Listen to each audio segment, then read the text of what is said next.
through the course of this class, we have looked at lots and lots of different kinds of composers, lots of different style periods, but a lot of it, we've been looking at dead white guys, and that's just sort of how it is sometimes. But we have also looked at some women through the time. There are plenty of other composers we could have looked at, but we can't look at everything in one term, of course. But I'd like to finish this section of the modern period by looking at an African-American composer who died in 1978. His name was William Grant Still. He was an amazing composer. He was born in Mississippi. His parents were both teachers and they were musicians, so he had that sort of background in his family. But his father died when he was very young, like only a few months old, so he was raised by basically a single mother, and they moved to a different place. He studied the violin and apparently showed great promise as a composer very early. He went to Oberlin Conservatory of Music, which is associated with Oberlin College, and if you know anything about the history of American education, you would know that Oberlin was one of the first schools that would regularly admit both women and black students. So it's a very progressive kind of school in that respect. The Conservatory of Music is the music arm of Oberlin. So William Grant Still went to Oberlin to study composition.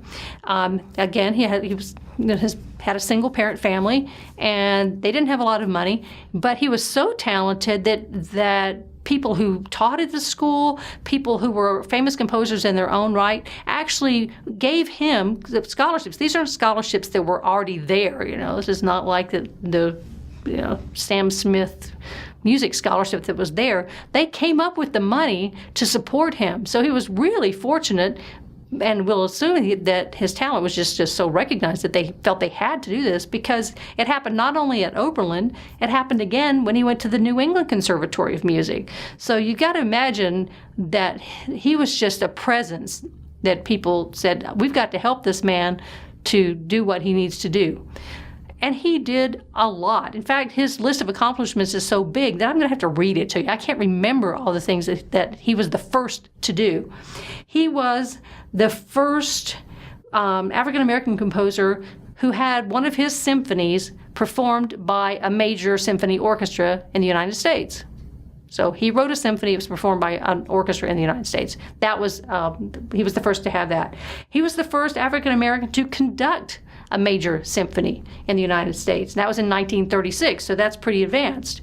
He was the first African-American to conduct a major symphony in the Deep South. Now, that wasn't until 1955, so there was a pretty good span in there, but still, that is a big step even in 1955.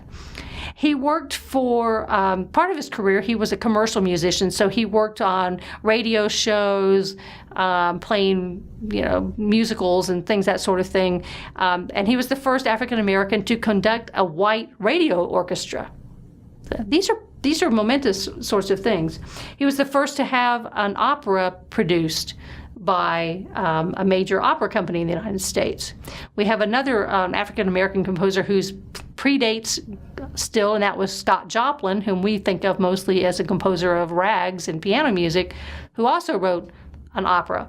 And his was produced, but it was not until long after his death. It was like 1970-something before his was produced. So Still was kind of beat him to the punch on that.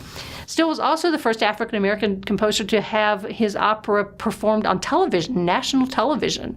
So, these are really significant kinds of things. He was so highly regarded that he won practically every prize there is to win that has to do with composition. And his works are very different. He has a lot of different kinds of styles. Part of that is because of his own heritage. So his ethnic background is Black and Indian and Spanish and Scotch and Irish. So he's got a whole mixture of kinds of cultures that he was familiar with anyway, just from his own family background. So as we look at pieces from William Grant Still, we see a lot of variety in that. He wrote a symphony that's called the Afro-American Symphony. So you might choose to listen to that and think about how those influences play out in that particular piece. The piece that I'd like you to listen to by William Grant Still is called Danzas de Panama. This was written in 1953.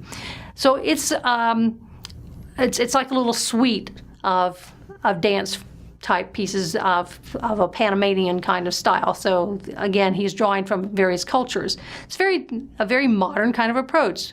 We now see composers who are writing music from a broader range of cultures. So it's not like very European, very American, very whatever. Stretching out, I mean, Panama is not the first place you think of when you think of a place to write music about, right? So we're going to listen to that. As you watch it, I want you to look at some of the things that he does that are very modern techniques.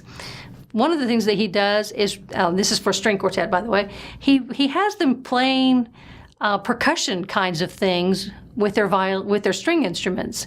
So he's got them using the wooden side of their bows to tap on the instruments to create percussive effects. We think about Central American, Caribbean kinds of music, percussion is a really important part. So he's doing some new things with old instruments, taking music from a culture other than one that we normally expect to hear from, putting it into the string quartet, which is a very traditional sort of ensemble, and taking it away from our old sonata cycle, putting some new kinds of titles on it, bringing together all the things that we've seen all semester through this course where we've talked about different kinds of genres and styles and ensembles, bringing them into something new and unique and very modern. Even from when it was written in 1953, it still has a very modern feel. So enjoy William Grant Still's Danzas de Panama.